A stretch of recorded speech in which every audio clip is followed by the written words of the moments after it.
بسم اللہ الرحمن الرحیم۔ حضرت نوح علیہ السلام کے بارے میں قصہ شروع ہوا ہے۔ حضرت آدم علیہ السلام کے بعد یہ پہلے نبی ہیں جن کو رسالت سے نوازا گیا۔ صحیح مسلم میں باب شفاعت میں حضرت ہریرہ رضی اللہ تعالیٰ عنہ سے ایک طویل روایت اس میں واضح ہے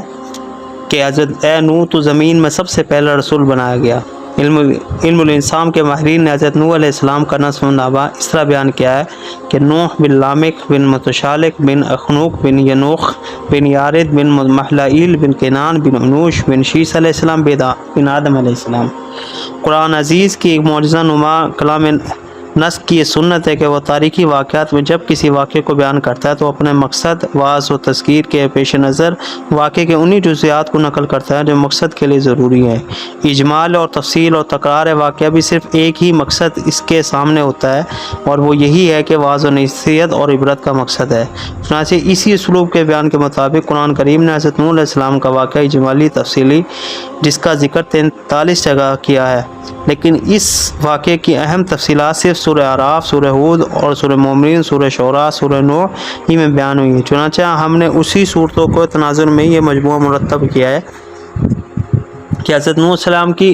علیہ السلام کی بعثت سے پہلے تمام قوم اللہ کی توحید اور صحیح مذہب کی روشنی سے یکسر ناآشنا ہو چکی تھی اور حقیقی اللہ کی جگہ خود ساختہ بتوں نے لے لی تھی۔ غیر اللہ کی پرستش اور اصنام پرستی ان کا شعار تھا۔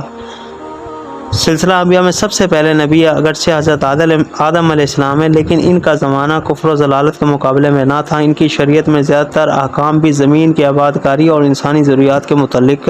تھے۔ کفر اور کافر کا کہیں موجود ہی نہ تھا۔ کفر و شرک کا مقابلہ حضرت نوح علیہ السلام سے شروع ہوا۔ رسالت اور شریعت کی حیثیت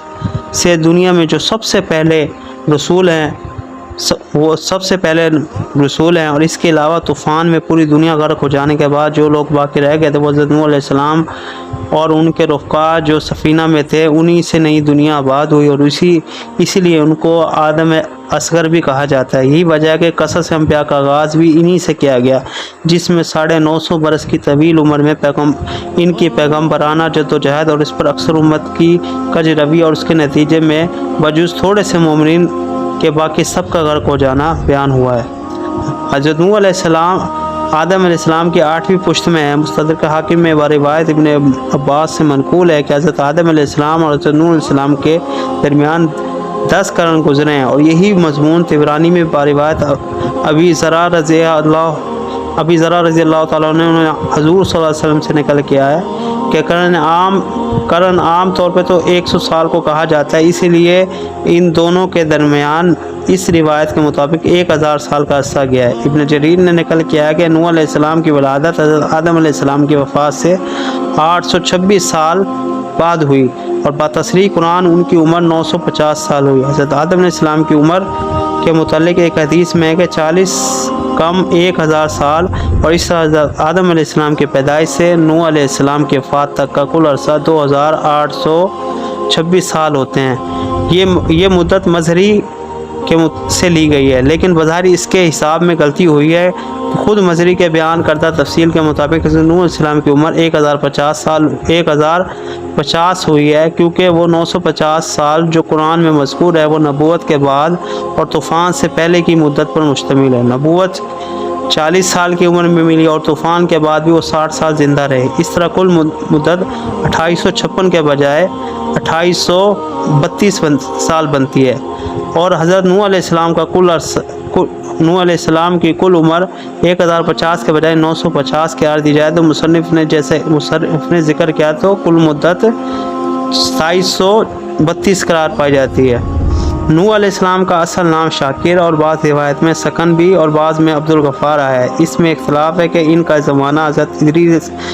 علیہ السلام سے پہلے یا بعد میں۔ اکثر صحابہ کا قول ہے کہ حضرت نوح علیہ السلام حضرت ادریس علیہ السلام سے پہلے ہیں۔ مستدرک حاکم میں روایت ابن عباس سے منقول ہے کہ رسول اللہ صلی اللہ علیہ وسلم نے فرمایا نوح علیہ السلام کو 40 سال کی عمر میں نبوت ملی اور طوفان کے بعد 60 سال زندہ رہے۔ آیت قرآن میں وَلَقَدْ أَرْسَلْنَا إِلَىٰ قَوْمِهِ نُوحًا إِلَىٰ قَوْمِهِ سے ثابت ہے کہ نوح علیہ السلام کی بعثت و نبوت صرف اپنی قوم کے لیے تھی، ساری دنیا کے لیے عام نہ تھی۔ ان کی قوم عراق میں آباد تھی۔ بظاہر مذہب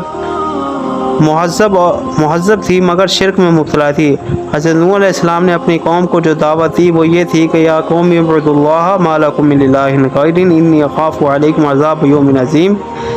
یعنی اے میری قوم تم اللہ کی عبادت کرو اور اس کے سوا کوئی معبود نہیں، مجھے تم پر ایک بڑے دن کے عذاب کا خطرہ ہے۔ اس کے پہلے کے جملے میں اللہ تعالیٰ کی عبادت کی طرف دعوت ہے جو اصل رسول ہے، دوسرے جملے میں شرک اور کفر سے پرہیز کی تلقین ہے جو اس قوم میں وبا کی طرح پھیل گئی تھی، تیسرے جملے میں اس کے عذاب عظیم کے خطرہ سے آگاہ کرنا ہے جو خلاف ورزی کی صورت میں ان کو پیش آنے والا ہے۔ اس عذاب عظیم سے مراد آخرت کا عذاب بھی ہو سکتا ہے اور طوفان جو دنیا کا عذاب بھی ہے، اور دنیا میں طوفان کا عذاب بھی۔ حضرت نوح علیہ السلام کی اس دعوت کے جواب میں قوم کے سرداروں نے کہا کہ ہم تو یہ سمجھتے ہیں کہ آپ کھلی گمراہی میں پڑے ہوئے ہیں اور ہمارے باپ داداؤں کے دین سے ہم کو نکالنا چاہتے ہیں، اور قیامت میں دوبارہ زندہ ہونے کی جزا و سزا پانے کے خیالات یہ سب وہم ہیں۔ اس دل خراش گفتگو کے جواب میں حضرت نوح علیہ السلام نے پیغمبرانہ لہجے میں جو جواب دیا مبلغین اور مصلحین کے لیے ایک اہم تعلیم اور ہدایت ہے کہ اشتعال کی بات پر بھی مشتعل اور غضبناک ہونے کے بجائے سادہ لفظوں میں ان کے شبہات کا ازالہ فرمائے۔ قال یا قوم لیس بی ضلالۃ ولکنی رسول من رب العالمین ابلغکم رسالاتی وربی وانصح لکم واعلم من اللہ ما لا تعلمون، یعنی اے میری قوم مجھ میں کوئی گمراہی نہیں، مگر بات یہ ہے کہ میں تمہاری طرف آبائی رسوم و جہالت کا پابند نہیں بلکہ رب العالمین کی طرف سے رسول ہوں، جو کہتا ہوں ہدایت ربی سے کہتا ہوں، اللہ تعالیٰ کا پیغام تم تک پہنچاتا ہوں جس سے تمہارا ہی بھلا ہے، نہ کہ اس میں اللہ تعالیٰ کا کوئی فائدہ نہ میری کوئی غرض ہے۔ اس میں رب العالمین کا لفظ عقیدہ شرک پر ضرب کاری ہے کہ اس میں غور کرنے کے بعد نہ کوئی دیوی دیوتا ٹھہر سکتا ہے، نہ کوئی یزدان و ہرمن۔ اس کے بعد فرمایا کہ جو قیامت کے عذاب میں شبہات ہیں اس کی وجہ سے تمہاری بے خبری اور ناواقفیت ہے، مجھے اللہ کی طرف سے اس کا علم یقین دیا گیا ہے۔ اس کے بعد ان کے دوسرا شبہ کا جواب جو سورہ مومنین میں صراحت کے ساتھ مذکور ہے، ما ھذا الا بشر مثلکم یزید ان تفضل علیکم ولو شاء اللہ انزل الملائکہ، یعنی اس قوم نے نوح علیہ السلام کی دعوت پر ایک شبہ یہ بھی کیا، یہ تو ہماری طرف ایک بشر اور انسان ہے، ہماری طرح کھاتے پیتے ہیں، سوتے جاگتے ہیں، ان کو ہم کیسے اپنا مقتدا مان لیں؟ اگر اللہ تعالیٰ کو ہمارے لیے کوئی پیغام بھیجنا ہوتا تو وہ فرشتوں کے ذریعے بھیجتے، جن کا امتیاز اور بڑائی ہم سب پر واضح ہو جاتی۔ اب تو اس کے سوا کوئی بات نہیں کہ یہ ہماری قوم و نسل کا ایک آدمی ہم پر فوقیت اور بڑائی قائم کرنا چاہتا ہے۔ اس کے جواب میں فرمایا کہ اَوَعَجَبْتُمْ أَنْ جَاءَكُمْ ذِكْرٌ مِّن رَبِّكُمْ عَلَىٰ رَجُلٍ مِّنكُمْ لِيُنذِرَكُمْ وَلِتَتَّقُوا وَلَعَلَّكُمْ تُرْحَمُونَ، یعنی کیا تمہیں اس بات پر تعجب ہے کہ تمہارا رب کا پیغام تمہاری طرف ایک ایسے شخص کی معرفت آیا جو تمہاری ہی جنس کا ہے، تاکہ وہ تمہیں ڈرائے اور تاکہ تم ڈر جاؤ، تاکہ تم پر رحم کیا جائے، یعنی اس کے ڈرانے سے تم متنبہ ہو کر مخالفت چھوڑ دو جس کے نتیجے پہ تم پر رحمت نازل ہو۔ مطلب یہ ہے کہ یہ کوئی تعجب کی بات نہیں کہ بشر کو رسول بنایا جائے، اول تو حق تعالی شانہ مختار مطلق ہے، جس کو چاہے اپنی نبوت و رسالت عطا فرمائے، اس میں کسی کو چوچرا کی مجال ہی نہیں۔ اس کے علاوہ اصل معاملے پہ غور کرو تو واضح ہو جائے گا کہ عام انسانوں کی طرف رسالت نبوت کا مقصد بشر ہی کے ذریعے پورا ہو سکتا ہے، فرشتوں سے کام نہیں ہو سکتا، کیونکہ اصل مقصد رسالت یہ ہے کہ اللہ تعالیٰ کا کامل اطاعت اور عبادت پر لوگوں کو قائم کر دیا جائے اور اس کے احکام کی مخالفت سے بچا جائے، اور یہ جب ہی ہو سکتا ہے کہ ان کی جنس بشر کا کوئی شخص نمونہ عمل بن کر دکھلایا جائے کہ بشری تقاضوں اور خواہشوں کے ساتھ بھی احکام الہیہ کی اطاعت اور اس کی عبادت جمع ہو سکتی ہے۔ اور فرشتوں سے دعوت لے کر آتے تو اپنی مثال لوگوں کے سامنے رکھتے تو سب لوگ عذر ظاہر کرتے، یہ تو فرشتے ہیں، بشری خواہشات سے پاک ہے، نہ ان کو بھوک لگتی، نہ پیاس لگتی، نہ نیند آتی، نہ تھکان ہوتی، ہم ان کی طرح کیسے بن جائیں؟ لیکن جب اپنا ہی ایک ہم جنس بشر تمام بشری خواہشات اور خصوصیات رکھنے کے باوجود احکام الہیہ کی مکمل اطاعت کر کے دکھائے گا تو ان کے لیے کوئی عذر بھی نہیں رہ سکتا۔ تو اسی بات کی طرف اشارہ کرنے کے لیے فرمایا کہ جس کے ڈرانے سے متاثر ہو کے لوگ ڈر جائیں وہی ہو سکتا ہے جو ان کا ہم جنس اور ان کی طرح